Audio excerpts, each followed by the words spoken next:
Hello everyone, this is Manjeet UPSC. आज हम discuss करेंगे, ये क्लास 8.3 है, मीन्स 8.1 8.2 हम डिस्कस कर चुके हैं। आज 8.3 क्लास डिस्कस करेंगे।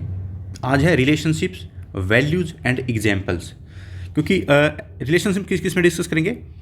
एथिकल एंड मोरालिटी के अंदर। एथिक्स और मोरालिटी के अंदर हम आज रिलेशंस डिस्कस करेंगे विद एग्जाम्पल, विद कंपैरिजन। सबसे पहले क्या है, जो एथिकल भी है और मोरल भी है, उसकी क्या क्या वैल्यूज़ होंगी। तो सेम वैल्यूज़ किस किस के अंदर होती हैं? For example selflessness and integrities value होंगी, जो एथिकल भी हैं और मोरल भी है। एथिकल क्या होता है? What is right and wrong at society level.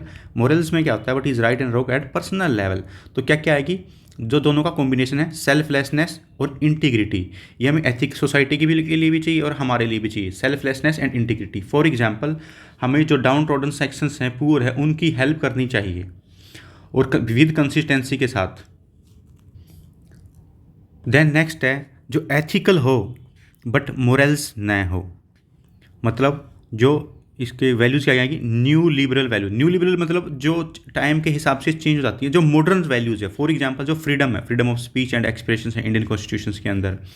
Liberty है, ठीक है, जो लगा किसी को लव मैरिज करना है तो इंडिया में आर्टिकल 21 है इंडियन कॉन्स्टिट्यूशन के अंदर। आप सुप्रीम कोर्ट या हाई कोर्ट में जाके बोल सकते हो कि मेरा फंडामेंटल राइट वायलेट हो रहा है तो मुझे जस्टिस दीजिए। तो गवर्नमेंट भी प्रमोट करती है लव मैरिज को, उनको शेल्टर दिया जाता है आफ्टर मैरिज। तो ये क्या है? एथिकल है बट मोरल नहीं है। पर्सनल लेवल पे पता नहीं किसी को लाइक नहीं करता होगी लव मैरिज को, बट सोसाइटी में जैसे हम यूएसए मॉडल को फॉलो करते हैं तो उसमें ये वैलिड है। तो ये क्या है? एथिकल है, फ्रीडम है, लाइबर्टी है। For example, live in relationship में है जैसे, ये क्या है? मोरल है।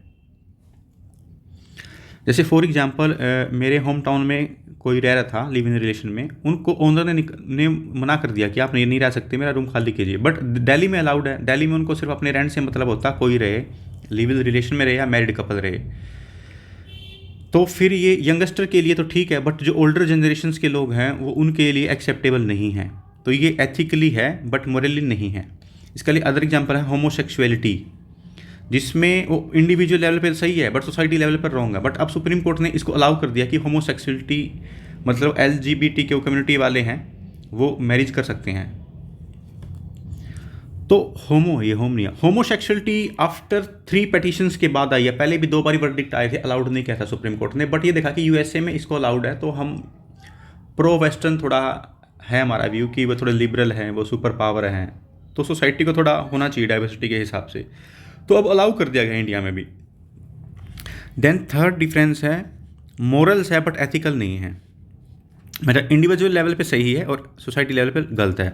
For example, selfishness, cultural values हैं।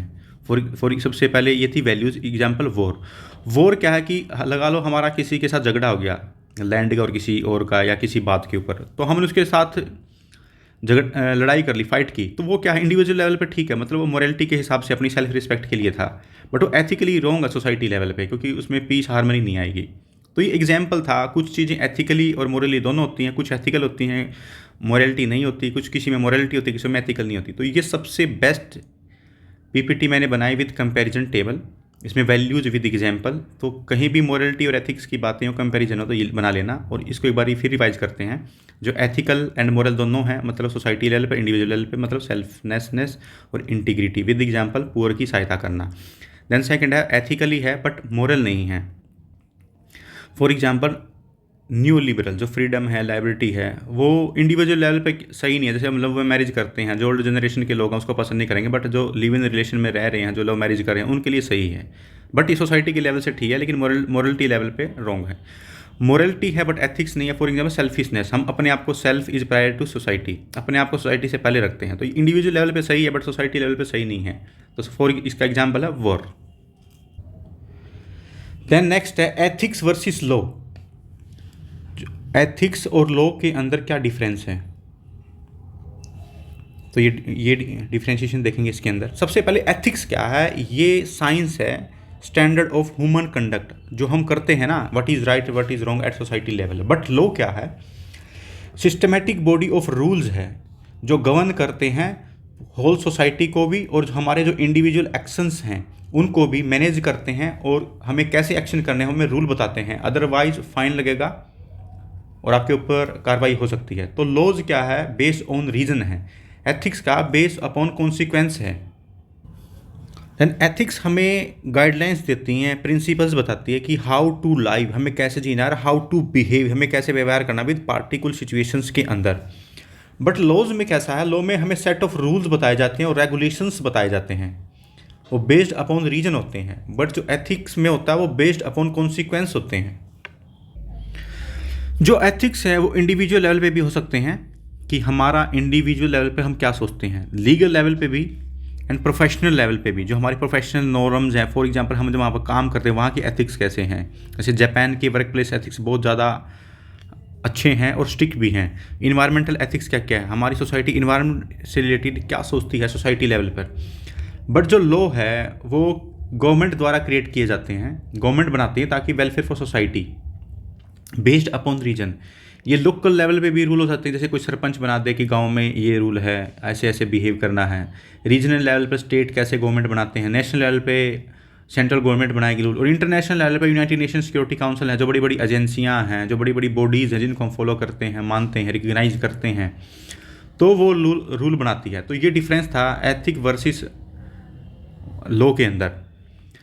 जो दो एथिक्स है उसको हम रिटन फॉर्म में नहीं फाइंड कर सकते कि यही एथिक्स है, ठीक है, क्योंकि एथिक्स ईस्टर्न वैल्यू अलग है, वेस्टर्न वैल्यूज़ अलग है, चाइना की एथिक्स अलग है, इंडिया की एथिक्स अलग है, based upon the ancient history. इस हिसाब से जो लॉ है वो एक्सप्रेस कर सकते हैं, रिटन फॉर्म में होता है। जैसे एक कॉन्स्टिट्यूशंस हैं, अगर आपने पॉलिटी कंप्लीट करी है तो आपने पढ़ा हुआ कि बेसिक स्ट्रक्चर ऑफ कॉन्स्टिट्यूशन, उसको हम चेंज नहीं कर सकते, इवन पार्लियामेंट भी नहीं कर सकती। वो क्या है, वो लॉ है, वो रिटन फॉर्म में है। स्टैच्यू बुक है, स्टैच्यू मीन्स कानूनी बुक है, जो एक्ट पास हुआ है राज्यसभा के अंदर, लोकसभा के अंदर, प्रेसिडेंट के साइन हो गया तो उसको बोलेंगे स्टैच्यू बुक के अंदर वो एंट्री हो जाती है उस लॉ की इन इंडिया सिनेरियो। जो एथिक्स है वो इंटरनल लेवल पे है, मतलब हम सोचते हैं कि इंटरनल कंसाइंस है, पुण्य अपुण्य विवेक है जो हमारी अंतर आत्मा होती है कंसाइंस, तो ये इंटरनल है। अगर हम कुछ अनएथिकली करते हैं तो हमारी अंदर से आवाज़ आती है कि हमें ये नहीं करना चाहिए था। तो लॉ क्या होता है, वो एक्सटर्नल ड्राइवन है, एक्सटर्नल ड्रीवन है। मीन्स अगर आपने हेलमेट नहीं पहना तो आपका चालान कट जाएगा, तो वो पुलिस वाले आपको एक्सटर्नली देख रहे हैं। मीन्स आपने रेड लाइट को क्रॉस किया तो आपको फाइन लगेगा। ये क्या एक्सटेंसिक है लॉ, इनको फॉलो करना ताकि सोसाइटी में एक डिसिप्लिन बना रहे। जो एथिक्स है उसमें अगर हम उसको फॉलो नहीं करते हैं, अगर उसका वायलेशन हो जाता तो क्या होता है कि उसका इमीडिएट पनिशमेंट नहीं मिलेगा, हम भगवान के ऊपर छोड़ देते हैं कि भगवान इसको पनिशमेंट अपने आप देगा, हम नेचर के ऊपर छोड़ देते हैं। बट लॉ के अंदर क्या है कि हमें पनिशमेंट मिलती है, पेनल्टी दी जाती है और बहुत भी मिलती हैं, जैसे फाइन भी मिल जाता है, राइगरस इम्प्रिजमेंट। आपने अगर कुछ भी सोसाइटी में हार्म करने की कोशिश की तो आपको इमीडिएट एक्शन मिलेगा, या फिर district court, high court, supreme court में केस चलेगा, आपको पनिशमेंट मिलेगी। लेकिन एथिक्स में कोई सेट ऑफ ईयर नहीं कह सकता कि इस जन्म में मिलेगा, नेक्स्ट ईयर में मिलेगा। बट लॉ के अंदर आपको पनिशमेंट मिलेगी with in time bound manner में। तो मेन डिफरेंस ये है कि जो एथिकली एक्सेप्टेड है ना वो लॉ भी एक्सेप्ट कर लेता है, बट जो लीगली एक्सेप्टेबल है मैनी चांसेस में ये होता है कि एथिकली एक्सेप्ट ना किया जाए, क्योंकि लॉ किसके ऊपर बेस है, रीजन के ऊपर। एथिकली किसके ऊपर रीजन है, कॉन्सिक्वेंसेस के ऊपर।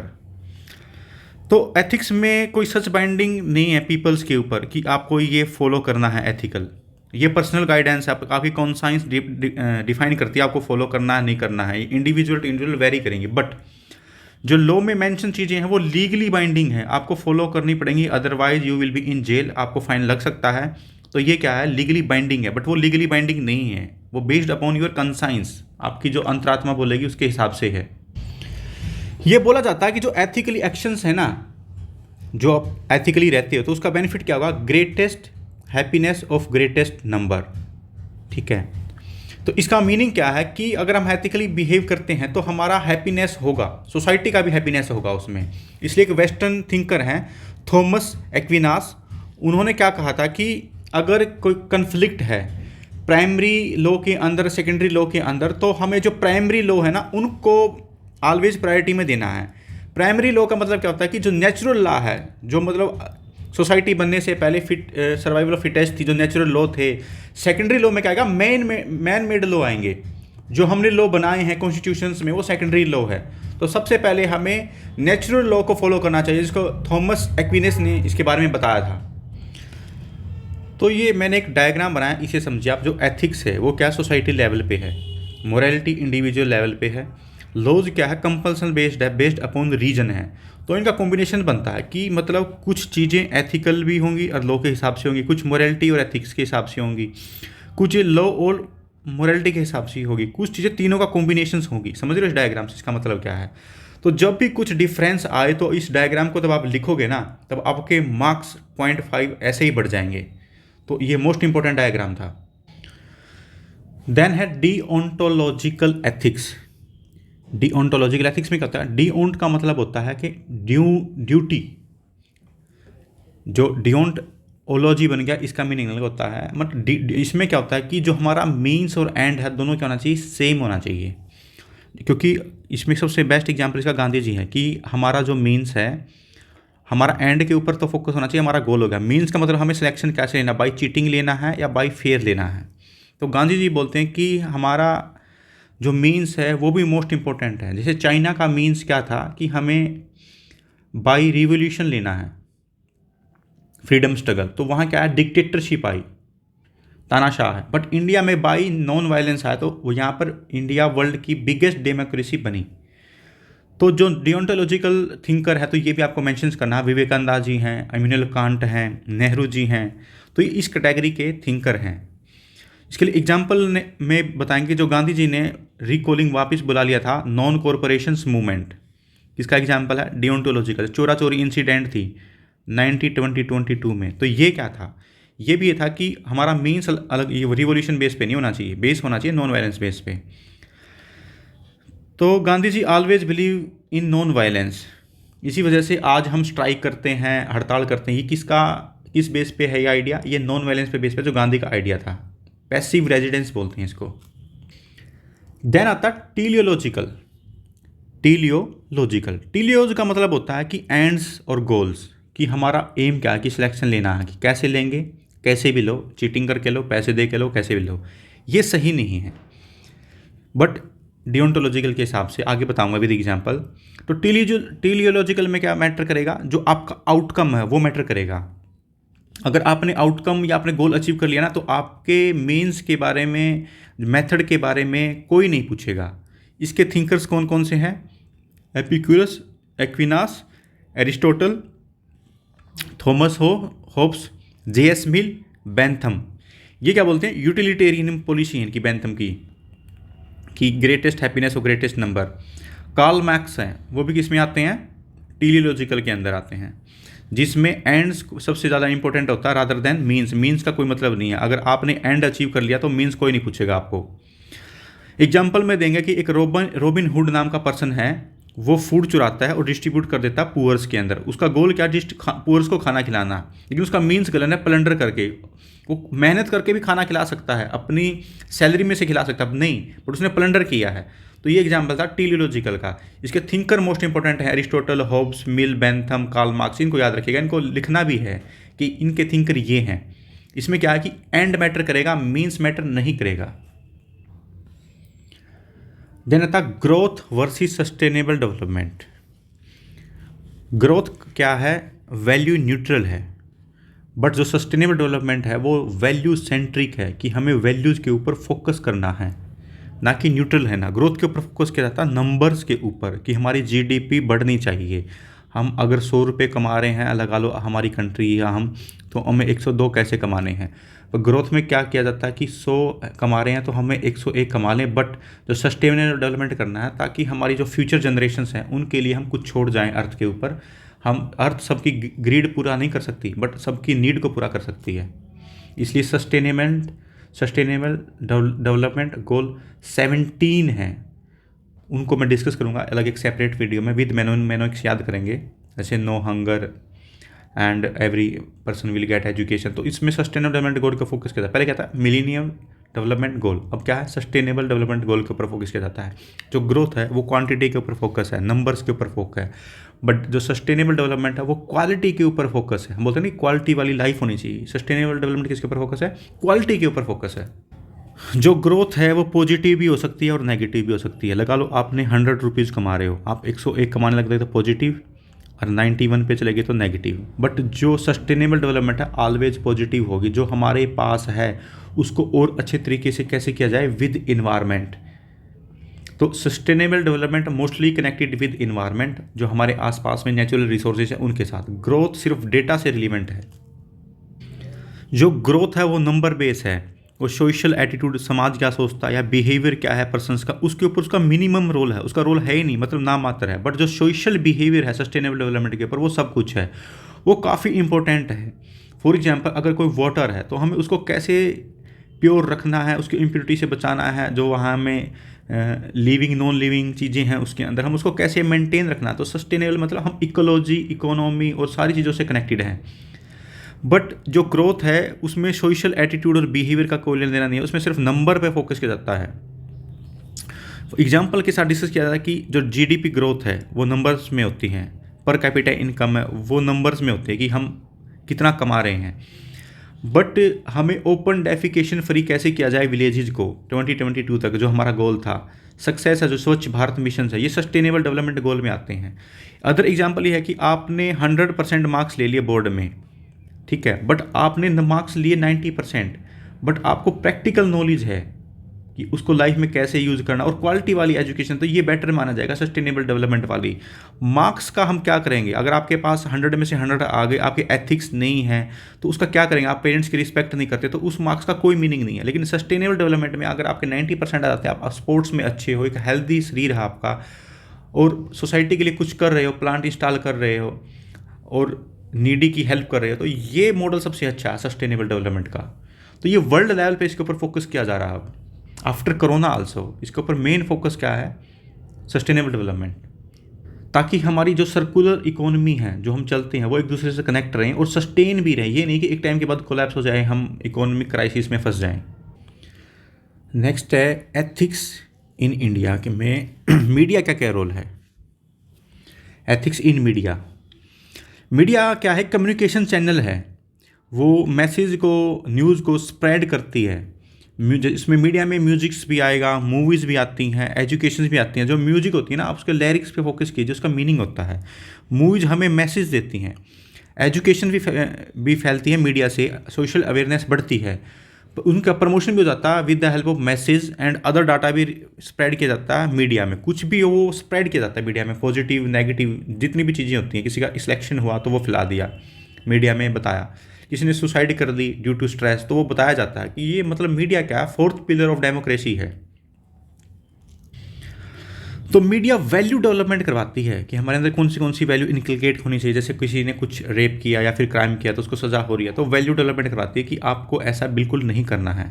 और ये काफ़ी इंपॉर्टेंट मीडिया है, हमारे जो व्यूज़ हैं, थॉट प्रोसेस है, उसको इन्फ्लुएंस करता है और उससे हम बायसेस हो जाते हैं। और इससे हमारी जो वैल्यूज़ हैं वो भी इन्फ्लुएंस होती हैं। जो पॉजिटिव पॉइंट है उनको हम बढ़ा सकते हैं, घटा सकते हैं। तो किससे होती है, मीडिया जो दिखाती है हमें वैसे ही बनने की कोशिश करते हैं। ये फोर्थ पिलर ऑफ डेमोक्रेसी है। बट मीडिया क्या करती है, मेटेरियलिज्म को भी प्रमोट करती है कि नीता अंबानी है, मुकेश अंबानी की वाइफ, उन्होंने 2 लाख की का वो कुछ पहना, सोने की गाड़ी ली। तो इस टाइप की चीज़ें, थोड़ा मेटेरियलिस्टिक चीज़ें भी फैलाई जाती हैं जो कि नहीं करनी चाहिए। हमें सिंपल लिविंग, हाई थिंकिंग के ऊपर फोकस करना चाहिए। तो सोसाइटी में कुछ नेगेटिव पॉइंट भी जाता है। देन हम डिस्कस करेंगे कि मीडिया के जो पॉजिटिव रोल हैं, शेपिंग आवर लाइफ, क्या क्या रोल हैं मीडिया के। सबसे पहले क्या करते हैं कि इरेडिकेट करती है स्टीरियोटाइप्स, जो हम पीछे 300-400 साल से जो हम चीज़ें फॉलो कर रहे हैं without base on any science. तो साइंस को प्रमोट करती है मीडिया। टेलीकास्ट करती है इंस्पिरेशन स्टोरीज को कि देखो इसने ये किया तो आप भी कर सकते हो। और जो सोशल इश्यूज हैं तो उनको हाईलाइट करती है, जैसे किसी के अगेंस्ट डिस्क्रिमिनेशन हो रहा है, जैसे स्वच्छ भारत मिशन है, उसको स्प्रेड करना है।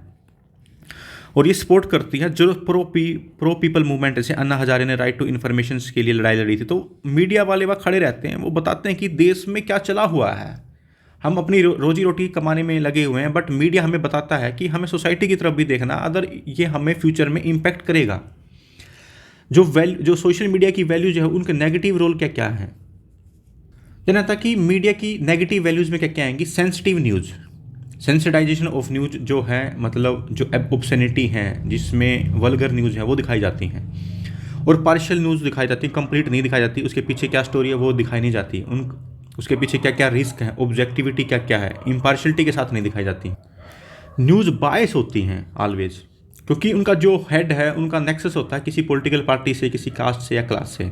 उसमें मीडिया ट्रायल दिखाए जाते हैं कि क्या क्या हो रहा है, फेक न्यूज़ दिखाई जाती है जिससे हेटेड फैलती है समाज के अंदर। Media trials in criminal cases को बढ़ा चढ़ा के दिखाया जाता है, बल्कि उनको दिखाना नहीं चाहिए, क्योंकि उससे फैलता है कि हम भी क्राइम करेंगे तो हमारा भी कवरेज होगा। तो जो क्रिमिनल है उनको तो दिखाना ही नहीं चाहिए। दिखाएं तो सिर्फ ये दिखाएं कि उनकी इतनी पनिशमेंट हुई है, ये नहीं दिखाना चाहिए कि एक क्रिमिनल को ले जाने के लिए कितनी पुलिस फोर्स लगी हुई है। और नेगेटिव फेक न्यूज़ से समाज में हेट्रेड फैलती है, सोशल डिसहार्मनी होती है जब हम टेलीकास्ट करते हैं फेक न्यूज़ को। और मीडिया में मोस्टली ऑब्सीन्स जो अडल्ट सीन्स हैं उनको दिखाया जाता है, और वायलेंट कंटेंट को दिखाया जाता है, क्योंकि आप देखो कि एक पे चला हुआ कि प्रवचन, उसको कोई नहीं देखता, कहीं पर वायलेंट कंटेंट है उसको इवन ओल्ड एज वाले पर्सन भी देख रहे होते हैं। ये सोसाइटी हमारी किस डायरेक्शन में जा रही है सोचने की बात है। तो हमें पॉजिटिव चीज़ों को दिखाएंगे तो वही होगा, क्योंकि जो हम सोचते हैं वही हम बनते हैं, जो हम देखते हैं वही हम सोचते हैं। तो हमें क्या देखना है ये मीडिया के हाथ में है। तो मीडिया का काफ़ी रोल है सोसाइटी को इंटीग्रेट रखने के लिए। देन आता है येलो जर्नलिज्म। उसमें क्या होता है कि जो लीडिंग न्यूज़पेपर हैं वो बायस्ड होते हैं, सेंसिलाइजेशन न्यूज़ को प्रमोट करते हैं, पार्टीशंस कर लेते हैं, और इंट्रूजिव होते हैं कि और प्रोपेगेंडा फैलाते हैं। जो पॉलिटिकल पार्टी है किसी कास्ट या क्लास का, मैनिपुलेट करते हैं चीज़ों को, तोड़ मरोड़ के दिखाना, डिस्टॉर्शंस कर देते हैं फैक्ट्स का, और जो रमर्स हैं उनको फैलाया जाता है। तो क्वालिटी जो इन्फॉर्मेशंस है वो डायरेक्टली रिफ्लेक्ट होती है जो हेल्दी डेमोक्रेसी ऑफ इंडिया है। अगर हम रूमर्स दिखाएंगे तो डेमोक्रेसी का कोई मीन बनता ही नहीं है। तो जर्नलिज्म का काम होना चाहिए फेयरनेस के साथ, अनबायसनेस के साथ। वो जो जर्नलिज्म के जो बॉस हैं वो किसी पॉलिटिकल पार्टी से जो रूल कर रही है अपोजिशन से कनेक्ट करके डायरेक्टली इनडायरेक्टली उनको बेनिफिट दे रहे होते हैं। तो सबसे पहले एग्जाम्पल है जैसे वर्नाकुलर प्रेस एक्ट आया था ड्यूरिंग ब्रिटिश टाइम में, तो ब्रिटिशर ने उसको सुप्रेस कर दिया, क्योंकि वो जो रियल फैक्ट है वो दिखा रहे थे इंडिया लेवल पे, और जो ब्रिटिशर से वो सपोर्ट नहीं करते थे नेशनल इंडिपेंडेंस को, क्योंकि मैसेज से रिवोल्यूशन आता है। जैसे आपको पता चला कि 1847 में रिवोल्यूशन हुआ, अगर वो इंडिया में ब्रॉड लेवल पे कवरेज होता उसका और इंटीग्रेशन होती सोसाइटी में, तब हम इंडिपेंडेंस ले सकते थे। बट ये उन्होंने इसको बैन ही कर दिया कि वर्नाकुलर प्रेस एक्ट है उसको बैन किया जाए, लेकिन बाद में उसको ओपन भी किया, लॉर्ड रिपन जी आए थे। तो ये क्या है, जो येलो जर्नलिज्म है उसमें बाइसनेस होती हैं, फेयर न्यूज़ नहीं दिखाई जाती, और सोसाइटी का जो माइंड सेट है, बिलीफ सिस्टम है, उसको चेंज किया जाता है। देन आता है press council of India, PCI. ये स्टैट्यूटरी बॉडी है, मीन्स राज्यसभा लोकसभा प्रेसिडेंट का साइन हो चुका, पास हो चुकी है, जो स्टैट्यूटरी बॉडी बोलते हैं। क्वाजी जुडिशियल बॉडी है, मतलब सिविल लेवल की पावर होती है, सिविल कोर्ट तक की। तो ये वॉच डॉग है प्रेस का, मतलब इनके ऊपर जैसे कंट्रोल होता है इनका कि आप क्या फैलाओगे, हेट न्यूज़ नहीं स्प्रेड कराओगे, इस आर्टिकल को डिलीट कीजिए। फॉर प्रेस का मतलब क्या होता है कि जो रिटर्न फॉर्म में हो, वर्बल में हो, और जो भी चीज़ें स्प्रेड करेंगे सोसाइटी के अंदर। सिमिलरली ये एनजीओ की टाइप एक है NBSA, news broadcasting standing authority. ये ओवरसीज करती है जो न्यूज़ चैनल्स हैं उनके ऊपर। प्रेस काउंसिल में प्रिंट मीडिया के ऊपर ज़्यादा फोकस किया जाता है। तो जो न्यूज़ के चैनल्स हैं, वीडियोज़ फॉर्मेट में होते हैं, उनके ऊपर किसका होल्ड है, NBSA, news broadcasting standard authority. तो प्रिंसिपल क्या है जर्नलिस्ट एथिक्स के, जब आप जर्नलिस्ट बन जाते हो, आप ग्राउंड पे होते हो, तो आपके क्या क्या एथिक्स होते हैं। तो सबसे पहले वो नॉन बायस्ड हो और नॉन सेंसिटाइजेशन हो, कि मतलब जो है फैक्ट उसी को दिखाना है, मैनिपुलेट नहीं करना है। तो ये एक्सपेक्ट किया जाता है कि जो मीडिया आउटलेट्स होते हैं, जो प्रोफेशनल्स होते हैं जर्नलिज्म के अंदर, कि वो जो प्रिंसिपल्स हैं, नॉर्म्स हैं, उनको अच्छे से फॉलो करें और अपने आप को रेगुलेट करें अलाइंड विद दैम, ताकि एक हार्मनी बनी रहे एवरी जर्नलिस्ट के साथ, ताकि फेक न्यूज़ को करप्ट किया जा सके। तो क्या करना चाहिए, सबसे पहले क्या करना चाहिए कि कोड ऑफ कंडक्ट जो है मीडिया का, जर्नलिस्ट का, उसको फॉलो करना चाहिए, और ये वॉलंटरी होना चाहिए, ना कि थोपने वाला, और ये अटमोस्ट इसकी रिस्पेक्ट की जाए, ताकि प्रॉपर वे में एक यूनिफॉर्मिटी आए, तब आप जर्नलिज्म को कवर कर रहे हैं, न्यूज़ को कवर कर रहे हैं। और जो पावरफुल कॉरपोरेट लॉबी है इंडिया के अंदर, लगाओ टाटा है, टाटा तो ये काम नहीं करेगी, सॉरी, वो तो जेनरसिटी है, अंबानी हैं, अदर गवर्नमेंट हैं, गवर्नमेंट के जो रिप्रेजेंटेटिव हैं, जो बड़े बड़े बिजनेसमैन हैं जिनका नेक्सस चलता है पॉलिटिशियंस के साथ, उनके जो डिसीजन हैं या जो करप्शंस हुआ उनको ट्रांसपेरेंसी के साथ दिखाया जाए, क्योंकि ये ऑलवेज पब्लिक गुड में होना चाहिए। हमारा फर्स्ट मोटिव क्या होना चाहिए? पब्लिक गुड, रादर देन कि गवर्नमेंट के साथ नेक्सस नहीं करना चाहिए जर्नलिज्म के साथ। और जो पावर कॉरपोरेट लॉबी है वो कई बार खरीद लेती है न्यूज़पेपर को, तो उसके बाद क्या जाना चाहिए कि जब यूनिफॉर्मिटी आएगी तो सभी फॉलो करेंगे, अदरवाइज कोई भी फॉलो नहीं करेगा। तो मीडिया को वॉइस ऑफ वॉइसलेस बनना है, जिसके पास वॉइस नहीं है ना उनकी वॉइस बननी है। और उसके आइडियाज़ कैसे होने चाहिए? जिसके साथ ऑब्जेक्टिविटी हो, उसका एम हो, फेयरनेस के साथ काम करना है, ट्रूथ फैलाना है, एक्यूरेसी के साथ काम दिखाना। ये नहीं कि फेक न्यूज़, एडल्ट्री न्यूज़ नहीं दिखानी, इम्पार्शलिटी होकर काम करना है, अनबायस होकर इंडिपेंडेंट वे में काम करना है। जो डेमोक्रेसी है उसमें एवरी वंस की ड्यूटी बनती है कि पीपल के वेलफेयर के लिए काम किया जाए, उनके लिए अकाउंटेबल हो। और मीडिया की क्या जिम्मेदारी बनती है? उनको एक सेंस ऑफ रिस्पॉन्सिबिलिटी का काम करना, कि हमारे ऊपर जिम्मेदारी है, और मैच्योरिटी के साथ काम करना है। तो ये था आज का मीडिया में कौन से एथिक्स रिलीवेंट हैं। तो वैल्यू डेवलपमेंट के ऊपर फोकस किया जाए, देन हमने डिस्कस किया पॉजिटिव नेगेटिव पॉइंट, फिर येलो जर्नलिज्म के ऊपर, फिर प्रेस काउंसिल ऑफ इंडिया के बारे में डिस्कस किया हमने, स्टैट्यूटरी बॉडी है। देन डिस्कस किया था इससे रिलीवेंट जो प्रिंसिपल्स थे, प्रिंसिपल्स ऑफ जर्नलिस्ट एथिक्स। तो ये था आज का टॉपिक। नेक्स्ट हम डिस्कस करेंगे कल। Thank you, I hope you like this session.